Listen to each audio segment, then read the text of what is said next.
Good morning to anybody that's watching or listening to this back. This is our BIP chat with Thomas and Penny. For anybody that's not watched us back before, BIP stands for Business is Personal, and it's a philosophy that Thomas and I have believed in for about 25 years, if not longer. And you can read into it what you want about the fact that it's not what most people say, which is when somebody said to me, Penny, it's not personal, it's just business. And that's sort of like a knife to my heart when somebody said that to me, because business is very personal. And so BIP 100 is all about a club that we've created for no more than 100 experts. Thomas does manages the applications. He's done over 2,000 Zooms talking to people about whether or not we are right or they are right for BIP 100. And we look for people who have an expertise, but also really strong values and credibility, and also have sort of this diversity of expertise, but the commonality of kindness, because we want to introduce good people to our network. And today we're introducing Antony Abell, which is going to be a really fascinating subject. So if you're interested in the property market, if you're interested in digital assets, if you're interested in the whole subject of investment and how you can grow your own personal wealth, but also very interestingly, how we can help society to have some economic benefits of this new emerging market. And you'll also see that Thomas is here. Thomas, I know you're excited about talking today about this subject. It's been something that's been important to you for quite a long time. Yeah, I'm certainly very interested in where Antony's going to take us, explaining what digital assets really are in English, how it relates to equity release and getting our kids on the property ladder, and where you're going long term with your exchange. I want to get the answers to all of these. That's brilliant. Now, Tony, before we come back to you, you've got a wonderful guest that's also someone that Thomas and I know very well. So we ask our BIP members to bring a guest on board that's going to add to this chat and the diversity of the conversation you're going to be listening to. So please introduce Jonny to us. Yeah, so I'd love to. Jonny Fry is joining me today. I asked him specifically to join me. He's going to help me with anything that we might lose in translation in the process. But Jonny is the editor of the DigitalBytes. Jonny's going to say a few words about himself now, because his expertise is legendary. Go ahead, Jonny. Oh, that's brilliant. Jonny, yeah, let's Hello, Penny. Hello, Thomas. Nice to see you. And Antony, thanks for asking me on as your special guest. I didn't realize I was going to be a special guest today. Well, let's have a special. Oh, yeah, nothing special. No. I knew it's going to be one of these sort of type chats. My name's Jonny Fry. I write a publication called DigitalBytes, which looks at how, where and why blockchain technology and digital assets are being used in business, in society. And that goes out to about 100,000 people every week. But enough about the advert about that. And my background, and I suspect one of the reasons that Tony's asked me on board, is I'm an advisor for a business called TPX, and I will leave Antony to explain more about that. But my background is very much involved in financial markets back in the late 80s, so hence the grey hair. I set up a fund management business not far from where Penny and Thomas live, in Guildford, south of London. And I ran that as CEO of the business for over 20 years, and floated on the stock market and all those bits and pieces. But the relevance of this is that having spent nearly 40 years, dare I say, involved in managing people's money, looking at macroeconomic drivers of what makes equities go up, bonds go down, the property market, commodities, was really interested in some of the innovative ideas that Tony and his colleague David Parsons have come up with, and the team have now created. And I suppose I'm here really as someone that's got a reasonable amount of experience dealing with retail institutional investors and some of the things which historically they've been looking for, and have been delighted to help Tony and his team along the route as they're building out this opportunity for people to get involved in. Wow, amazing. And it's been amazing. I mean, obviously, Jonny, we have known you for many years. It's wonderful. Isn't it funny how the networks combine in time. It's wonderful that you're an advisor to Antony on this. So Antony, before we really get into the crux of this and start to educate people a bit more on this subject, what's led you? What's your journey been to creating this? Well, I mean, the journey has been one of entrepreneurship and innovation. My background is a more serious nature because I started, as you can hear, it's a Canadian accent. I'm mid-Atlantic in my perspective, so I can laugh at the humor in both countries. And I've also got the ability to see where technology can run to, given its full scope and scale. And I focused on doing that for a number of years. I was originally a serial entrepreneur building tech companies in the telecom space and the logistics field. Post my military career, I finished as a captain in the military.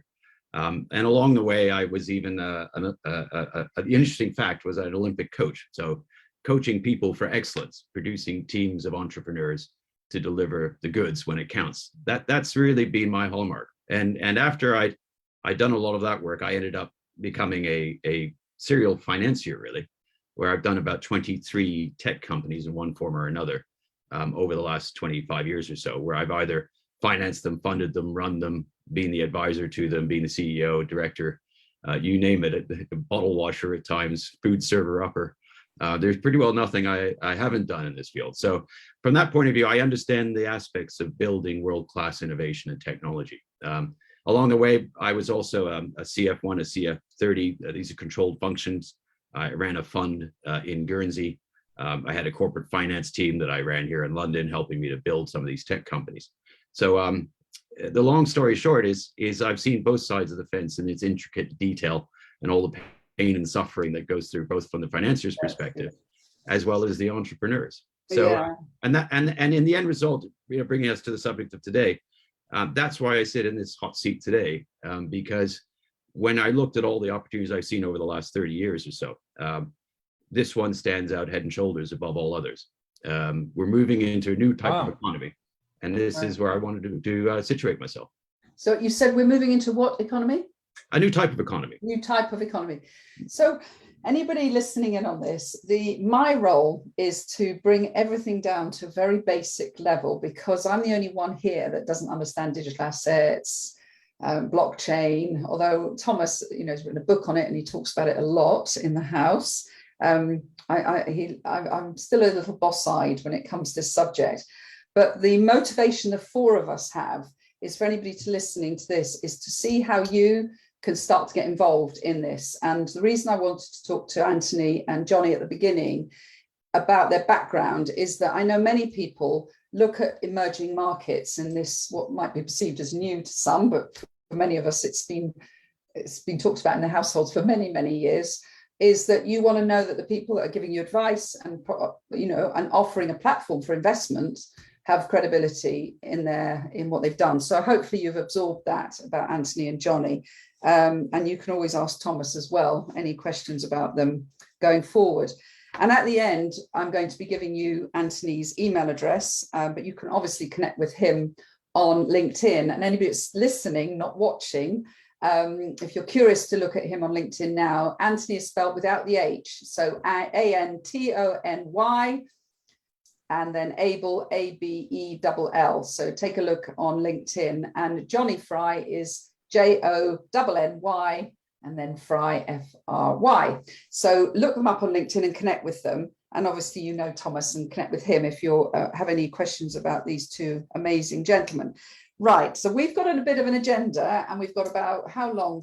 35 minutes, and we want to keep you engaged with us if you're listening in, because I think this is a really fascinating subject. And the thing that's pricked my ears about it is that this is a property exchange, and we need to explain that, but also you are very motivated by some of the societal challenges around property. So I would really like us to address that first, Antony, because I think anybody listening, anybody will know that property has become out of the reach of many of us.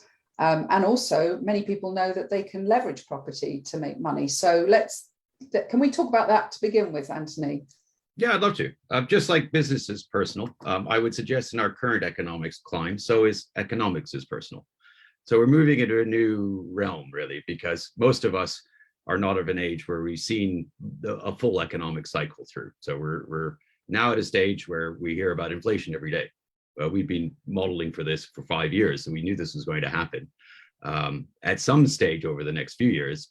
And our pandemic and the massive amounts of stimulus that our governments have put into our economies have certainly fanned the flames. So we're all going to hear a lot more about inflation. We also know that the way our economy is working, the way that we can hold value in a high inflation environment in our assets or in the money that we have in our bank accounts has changed. So when you're in a high inflation environment, unfortunately, inflation erodes the value of our savings. And we've all seen the banks not paying any interest rates. We've all seen that the value of our money when we go to the grocery store, it doesn't go as far. That box is not quite as full as it used to be, or that amount of money doesn't buy what it used to be. We see this in the building trade, for example, in property, where literally some of the bill of materials is up 5 times over the price it was about 5 years ago. Sorry, over 18 months ago or so. So this is the backdrop that we face, and this will be with us for a while, and it's a direct result of what's called monetary inflation that's in our economy. I don't want to go too dark on all those subjects because this is really about an improvement upon that. We're in a new type of economy, a new economic cycle. I've actually come here today with some good news because, as always, we shouldn't be afraid of change because ultimately the dynamics of human existence continues. We have kids, we go to school, we study, we learn, we become better at the things we do, we have aspirations, we go on holiday. These things are all things that are a common vein for all of us. So even though our economics might change some of our behavior patterns temporarily, the change that we're going through now has happened many times in history. And so when I talk about what we've done with property and what this means for everybody who's listening today, you should be encouraged by it, not scared by it. And that's really the message of today. So a little bit more about our exchanges. So we started our journey in 2016, myself and my co-founder, David Parsons, who's a very serious cryptologist, first came in contact with some of these new technologies. I'm not going to dwell upon them too much. The blockchain, AI, artificial intelligence, automated market makers, these types of technologies. And their ability to deliver benefits to us are huge. At first, they're just technologies, and it's easy to be bamboozled or confused by these new technologies. But we should all remember they're just tools on a journey, and the journey is what matters, and the destination is what I'm going to really talk about today. So, love that phrase. They are tools on a journey. Indeed. And actually, I want to come back to you in a minute about that, but you've just really stimulated, because my father passed away in January, sadly, and he's leaving a little bit of money to myself and my 2 sisters. And I'm thinking, wow, as some people think, where do I put that? Do I go the safe route through wealth manager into traditional stocks, or do I go, oh, wow, would this be a great route? And I think this is the scary thing.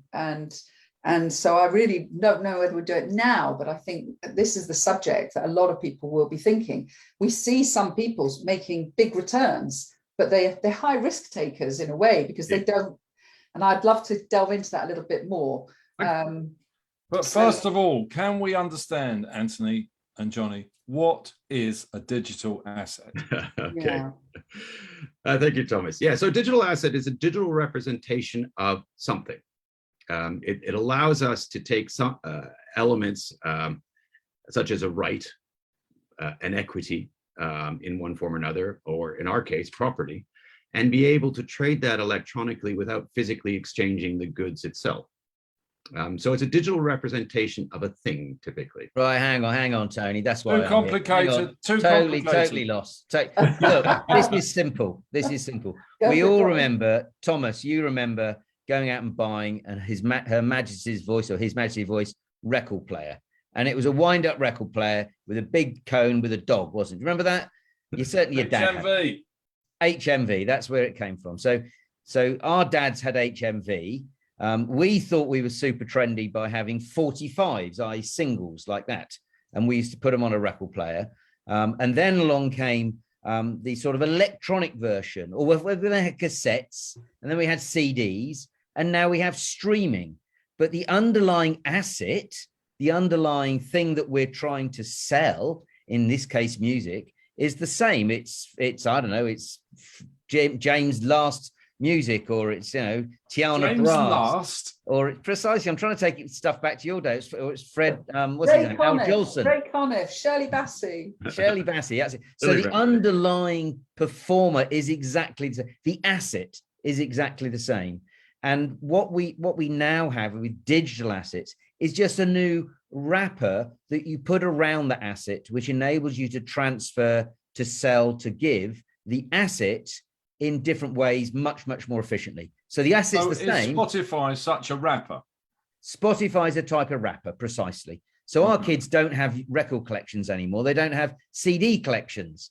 You know, they're literally, well, we use them for scarecrows in our garden. But we actually subscribe to things like Spotify and Apple Music, but we're still listening to Al Jolson. So the actual asset hasn't changed, but it's the way it's packaged. And so many people are creating assets and putting them on the blockchain. If you own the IP, if you own the IP, the intellectual property. So Anthony, your digital asset is around property. And there are two winners on this. Well, there may be more, but two types of winners. There's so let me understand. There's a person that wants to get on the property market, and there's the people that invest in property. Yeah, well, let me take you a bit through that journey. Hang on. Let's keep this. Johnny's going to have his word here. There's the people that want to get on the property ladder, number one. Yeah. And number two, there are people who are on the property ladder and have got too much capital and not enough income. So they're trying to convert their bricks and mortar. They're told their house is worth £500,000, but they can't afford to heat it. So they're saying, well, I've got to live somewhere. How can I use the capital I've got in my property? How can I use that in an efficient way for my benefit so I can carry on living in my home? Because I only need nursing care. Well, that's equity, but there's two people. You've only got property. Let me just tell you this. My father did equity release. I'm allowed to say that now that he's passed away, because he was very upset in the end that he did it. It's a horrible product. Because the current equity lease product is horrible, because you're just on a downward spiral with your money, and in the end they own your property. So let's dig into that, because that's definitely an interesting subject. Well, let's help everybody on the journey here. So we really, in our world, what we're doing is we're turning property into a liquid asset. What does that mean?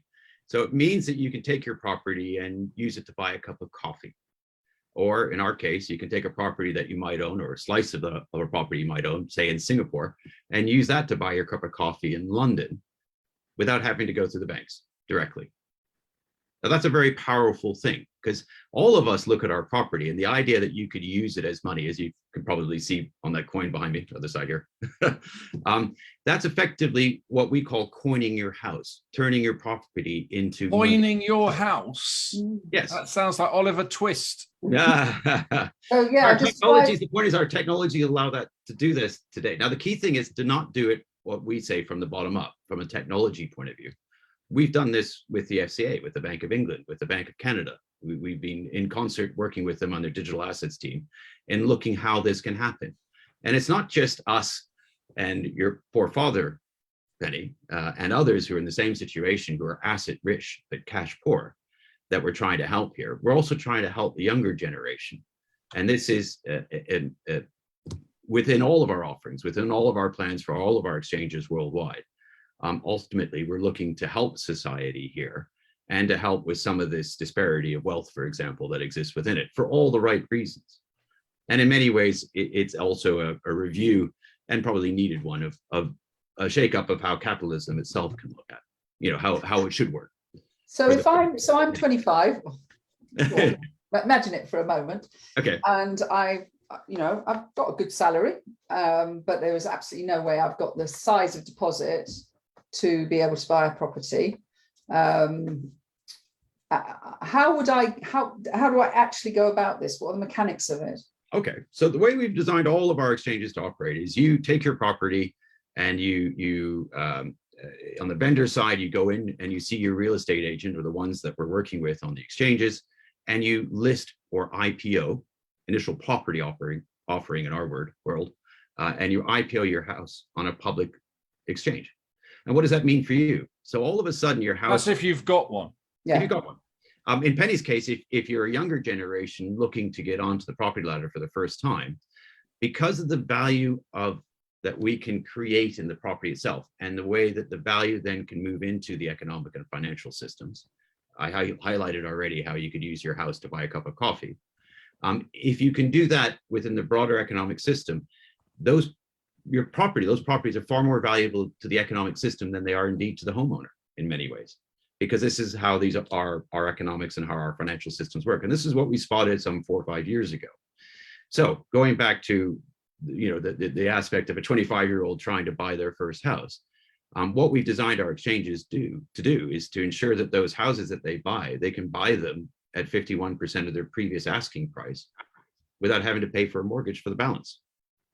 So all of a sudden, houses in our world, in the way that you've got to say that again, Anthony. Now, let me ask a question that's to specify that. So I have to go to a real estate agent that's got his property on your platform, which is called TPX.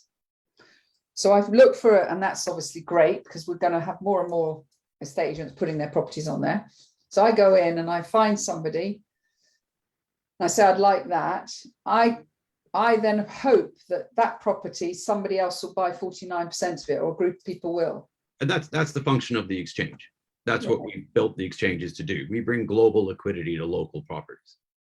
And that's the challenge. It's so you're buying the property, you've got your 20 or 30,000 pounds that you've saved up at 25. Yeah. And you're buying a property that you can live in with a bunch of other investors. Yes, part of the genesis for this was the sharing economy that we all saw about 10 years ago. And you realize that there's a lot of surplus capacity that exists in our system that isn't properly utilized, that theoretically, if but only you could find mechanisms by which you share things, be that a sharing of an Uber cab, or in some ways, sharing of the value of your house with others, you get to where you want to go to in an Uber cab. And you don't really notice your fellow passengers because your focus is on the journey. Well, it's the same here. In our case, the occupier gets to live in their house with everything that they've ever associated with them in their house. And the others who share in the house, they never see. You're already doing it, to tell you the truth, with the pensioners that sit inside the banks, which sit inside your mortgage. They just haven't told you this. You're already sharing your house when you have a mortgage payment to make on your house. And do you pay? So do you pay effectively something to those 49% each month? It depends, to be very honest. I don't mean to give you a difficult answer on this one. No. We've identified on our exchanges that we have, particularly in a high inflation environment, the asset class that many people are moving into is property, because property is generally inflation resistant and appreciating over time, which isn't the same as your cash sitting at your bank account. And we've developed systems and worked with banks so that when people come onto our exchange, we've produced very competitive products, which says, would you rather be paid an attractive interest rate for putting your spare cash capacity into property, which is liquid, which you can get it in and out of as quickly as you wish, sub 50 milliseconds, or would you rather put it at the bank where they don't pay you any interest rate? So we actually are highly competitive on a number of different fields. One, on the equity release product, which we're highlighting a bit before, which allows people to access cash when they're asset rich. And also, it allows people to save better, to preserve their wealth, preserve their cash in a high inflation environment where we're looking at inflationary pressures of anywhere, depending on which economy you're in, of 10 to even 60% or worse. So is that any different, Anthony, to Rishi Sunak's Help to Buy scheme? Well, yes, Help to Buy means he makes you a loan which you have to repay. So there's always that aspect. So yes, it's very different, because Rishi Sunak's program is very much about enabling the banks to lend the money to a younger generation so they can afford a house, but you still have to pay for 100% of the house over time. In our model, you only have to achieve a 51% purchase price, and you have no further payments to make on the property once you've achieved it. Right. What happens then when you want to sell and move on? What happens to that property? How do you sell a property that you only own 51% of? Well, the difference here is that we've divided between ownership and occupancy. Occupancy only requires you to have 51%. And under the way that property law works here in the United Kingdom, which is exactly so that's the difference. You have full occupancy. You just don't have to share it with the usual suspects now. You're sharing it with a broad global audience instead of a narrow banking audience. Thomas, because you own 51%, you can sell the house when you want to sell the house. But bear in mind, if you sell the house, then that your lawyers will look at it and say, well, Jonny, you own 51% of this house. The other 49% has to be paid back. Now, typically, paid back means to the bank because they've granted a mortgage. But in this scenario, paid back is, it could be 49% of the house is owned by Penny.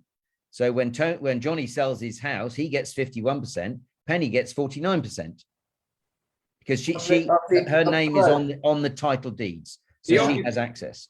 The occupier controls the property. That's the key thing. The occupier with their 51% decides the fate of the property, whether they sell, whether the 49ers get their money. We've assembled for pension markets. We've assembled the product. So, for example, there can be restrictions on some properties, an office building, that might be locked in for a period of time so that they can develop the yield for the pensioners in the pension market. So there's different types of products without going into it today. And does the occupier have to have 51% before they can occupy, or can they work their way up to reaching 51%? Well, the issue here that we've done for the first time ever is we've made property affordable for everyone. Anybody with a mobile phone in the world who could pass the local regulators, AML, KYC, can enter into our exchanges and buy a piece of property for as little as £10. So all of a sudden, but they can't live in it until they've got 51%. That's true. You have to have a 51% stake in the house to have controlling interest. Now, those always sell as a block. Okay, so there's always a 51% block. There's always a deemed occupier or manager of that building. They can have other products behind them. So you still might have a relationship with a bank, but the bank can only make a call on the 51% you own, not on the 100% of the entirety of the building. And we've changed the rules somewhat. We've made it patently much more fair for everybody in the process. We are challenging the large banks because we have a highly competitive product. We have tremendous support from central banks and other political, shall we say, interests to make sure that we have highly competitive products to the. Tony, can you just on that central bank thing, how much money do the Bank of England think could be released by the success of TPX, bearing in mind residential property in the UK is worth £5.5 trillion. Yeah. Trillion. So that's a lot of zeros, Thomas. More than you and I can probably put on our hands. But there you go. What do they reckon that good stimulus impact could be on the UK property market? Oh, sorry, on the UK economy. Okay, I can give you some numbers on this one. So it's rather interesting to note there's some 7.2 trillion worth of registered property at the land registry, but fully a third of UK's property has never been registered on the land registry ever. The land registry is not quite the full registry that everybody thinks it is. So arguably there's about just short of 10 trillion worth of property in the United Kingdom.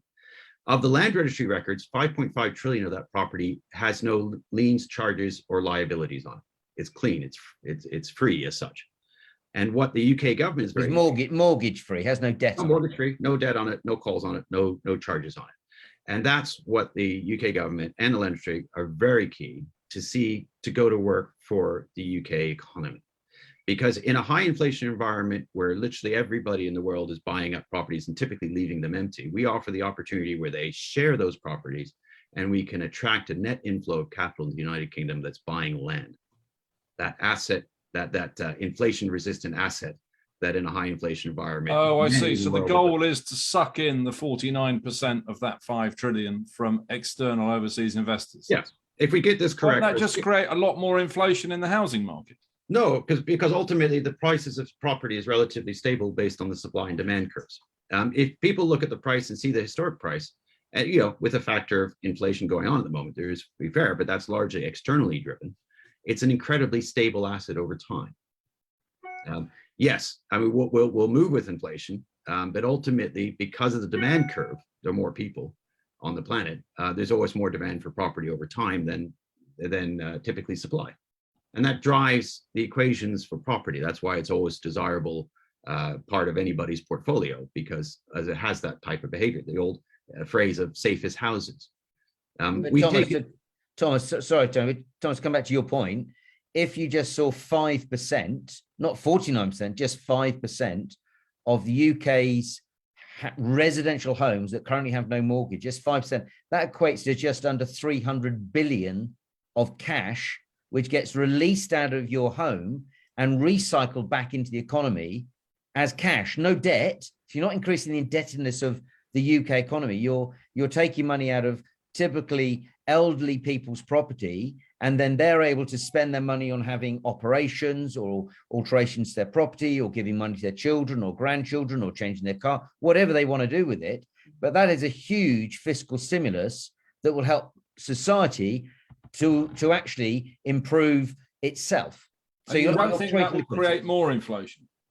No. Yes. No. There is a chance. There'll be inflationary pressures. Getting more money into the system, but what it's doing is creating liquidity and unlocking an asset. Because at the moment that money is literally locked up in bricks and mortar. But if you look at spending power of most individuals, the price that they pay for property, whether to live in or to rent it, it stays in a fairly static level relative to the amount of money that they bring in. Because ultimately the market wants them to rent their houses. So there's a ceiling by which they can pay and still pursue all the other things in life. So the market tends to reassert itself over time, and you get a tremendous amount of stability in the pricing of property over time. So, Babes, are you understanding all this? Well, or are you foxed? One of my beefs in life is how much landlords have created an unrealistic supply and demand problem in the country. I mean, you know, we've got in Tilford, we live in Tilford in Surrey, some beautiful houses have been built. And my daughter thought, well, I'd like to buy one of those little houses. The whole estate is he's bought them and he only rents them out, right? And so landlords have massively dominated property market over the last, I don't know how many years, and really created it locked a lot of people out from buying property, created almost an artificial price in the market as well. If landlords, instead of doing that, did what you're saying, would that actually create more equality in the market for buying? Well, you could argue, yes. The key thing is turning the asset into a fairly liquid form. So the asset has different aspects to it. There's this capital value where you're sharing your house with somebody else, and they're putting their money in there, much like a deposit account, because they can earn a higher interest rate putting it onto the exchange and putting it into property than they can putting the equivalent amount of money in cash into the bank. So it's a much better way of keeping your short-term cash as such than in a bank currently in the way that we've designed it. If you take that a step further, both sides of the equation are looking for liquidity in the asset class, and particularly right now. You know, I mentioned a bit earlier in the call, in this session, that we've got the bill of materials going up 5x for the property builders. They need to build more properties, but they can't do so because all of their economic models for building houses have gone out the window because the bill of materials has gone so high that the economics of building those houses no longer work. And that stopped them almost dead in their tracks. They're finishing the houses they have, but they're not committing to new build. Wow. Right? They need to get cash out of their existing housing stock in some form or another to build those new houses that our young need. And yet if they carry on this path without having liquid property, which is what we're proposing in our exchanges, they have no easy access to the cash because they have to go to the banks, the traditional routes. That's slow, that's not very fair quite often, and we bypass all that. We're making the asset liquid for the first time ever. And we're making the asset is so strong that in many ways we see from our point of view that this could be a replacement for gold itself, because the supply and demand curves for it are much more stable. You have a much higher utility value. You can't live in it's a deeper market, Tony. As you know, property is valued at 326 trillion, according to the state agent Savills. 326 trillion. That's the global value of property. And if you compare that to cash, which is what we currently use as a form of exchange of value, cash globally is worth around 40 trillion. So you can see property is a much deeper market in terms of the actual amount of asset. But the trouble is it's very, very liquid. It's historically been impossible for you to go and buy a cup of coffee and literally sell the brick off the top of your chimney. You couldn't do it. With TPX, you put your property onto an exchange, and then it's possible for you to then have a debit card, and that debit card gets settled against your house. So you're unlocking value in your house. but you're still living in your house. So- So it's some a of very, your very li- powerful, Some of your transformative. some of your listeners will be aware of Glint, I think it is, the card that allows you to have gold certificates and allows you to effectively go in and out of gold and cash instantly. So you go to buy that cup of coffee, you use your Glint card, you buy your cup of coffee with a tiny gram of gold in the way that that account is set up. And we're doing exactly the same thing for property now. It's never been done before. And that's what's a sea change. Penny, going back to your social Does that thing. mean people are going to be buying 51% of houses on this exchange? It doesn't make sense because the tax man cometh. It makes a lot more sense to spread your portfolio in the asset class thinly across 100 houses than to buy one house and get stamp duty. But if you want to be an occupier, Now, if you get occupier, anybody who achieves 51% block, because it is a block, you can't cut it down any smaller. And under the rules of the exchange, you're now responsible for the property. Those are sold as a subset within the exchange. It's a standard buy-sell process that everybody's familiar with for buying houses, except the house is now half price. And can you get a mortgage for that 51% from somebody?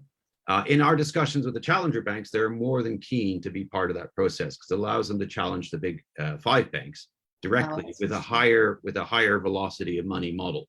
So they can turn around a lot more money a lot more quickly in our model than they ever can with a 30-year mortgage on a property. But Tony, what's been interesting, if you look at the banks that you've spoken to, and let's take London where you have a row of houses, and you got number 1 Acacia Avenue is not on the exchange. Number 2 is, because number 2 is on an exchange and is more liquid, the banks are saying potentially number 2 Acacia Avenue is worth between 3 and 7% more, because it's in a more liquid format and it's easy for people to come in and buy and sell. Yeah. Therefore, potentially by putting your house onto the exchange, it could actually increase in value simply because it's a more transparent and liquid way to have your property. And that's one of the things we've seen. We're talking to a couple of sovereign wealth funds in the Middle East, and they want to put their property in the UK, and it's running into the billions, onto the exchange, not to raise money, but so that they can go back to their citizens and say, you can log on to this exchange and you can see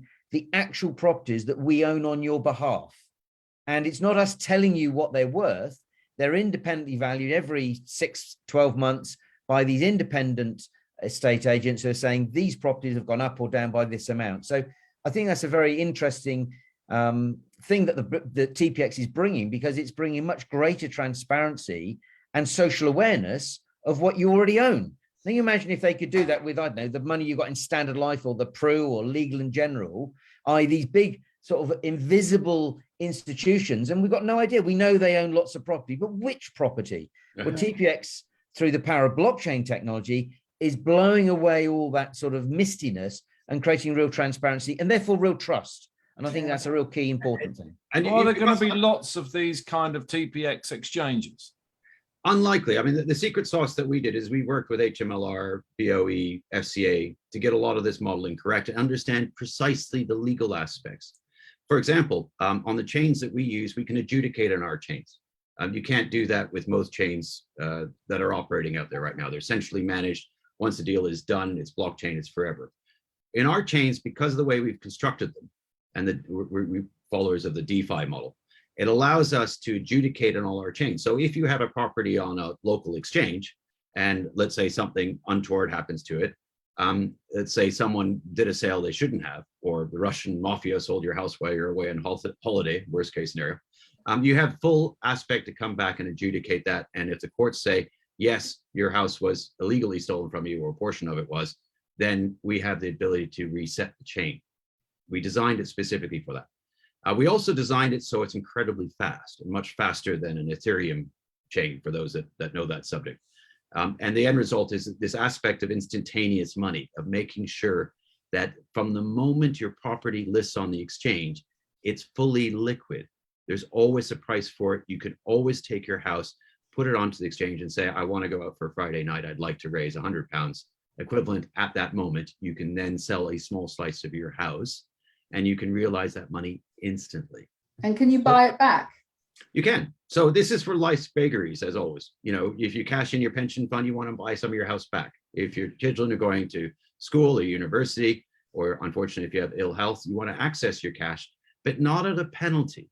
What is the hidden secret for most of our listeners here today is they never fully realize the process of what a mortgage document does. Previously, we gave away so much of the value of our house to our banks, which they then made extraordinarily, sometimes eye-watering amounts of money off of, but they never told you. No, it's amazing. Is difficult to get. They were making 128% frequently. At the moment you sign that document and you give them the mortgage, they're making, well, in the 2008, they were making about 128% instantly on that. They never told you that. They never shared any of that with you. Yeah. So we have good reasons not to trust our banks wholly. We're offering something better. We are extraordinarily transparent in our systems because we're using these technologies. In our trading systems, we take all the tools that the equity markets have been using for years for their advantage away from them. Yeah. It levels the playing field. Now the retail investors are able to compete directly with the institution, and they don't have the aspect of the institutions having more information than the retail. And Thomas, they literally can, I know how much you love your mobile phone. We could literally go ping and I could sell you a part of my house, or I could buy part of your house, and it would go through the TPX exchange, but we could do that transaction. We don't need to make an appointment with our estate agent or a stockbroker or a wealth manager. So it's, and that's the element of the digital element, because effectively what we're doing is wrapping the house in a digital wrapper, which enables these, they're called atomic swaps. So we can literally swap from one to another very, very quickly. But the back office has to be very strong and fast, because what we can't do is it can't enable me to sell 10% of my house to you and then 10% of the house to Penny in an hour's time. It's got to I can only spend the money once. So that's why the technology is so important. I think you've done well to explain it. I know you've got to wrap it up, babe. I do need to wrap it up, but I do understand it a lot more, and it is extremely exciting. So last 3 minutes, what I'm thinking here is I love people knowing how they can take action if they're excited about this. So I've mentioned that you're on LinkedIn, Antony and Jonny. I'll just repeat it again. Antony is Antony without the H in the middle, and Abell, A-B-E-L-L, and Jonny is Jonny, J-O-N-N-Y, Fry. So you can contact them there. Jonny also has, what's it called again? What do you call your digital bite? Is it DigitalBytes? Digital Bite. Once a week, we do a weekly analysis that looks at how blockchain technology and digital assets are being used all over the world in different industries. Right. So is that a website where you register and you just contact me on LinkedIn, and we can make sure you get a weekly copy for free. That's great. So Antony, I know that you're very close to closing the investment, which is very exciting, and then you can start to launch the exchange. But if somebody's saying, I want to get in on that investment before you close, is there a minimum amount of money that you're taking as an investment at the moment in that? Yeah, I mean, we have investors who are doing the 50 to sort of million club at the moment. So we have about 60% of the current round filled. So we're looking to fill it up and launch our exchange. Our first exchange is in London. We're launching 20 exchanges over the next 18 months. That's fantastic. So if you're, a relatively big investor, contact Antony. If this is just a subject you're fascinated by, then share this to others, because you get the sense that you're listening to something that really could be quite groundbreaking and change a lot of people's lives. And so I always think it's very interesting when you're hearing things early on, that you can say that you took a part in that you were involved in that. And I don't think there isn't any single one of us that wouldn't want to help people onto the property ladder. And no single one of us that wouldn't like to be able to liquidate some property as well. So it's been a really exciting conversation. Thank you both. Thank you, Antony and Jonny. And please, get in touch with them. And thank you very much for listening.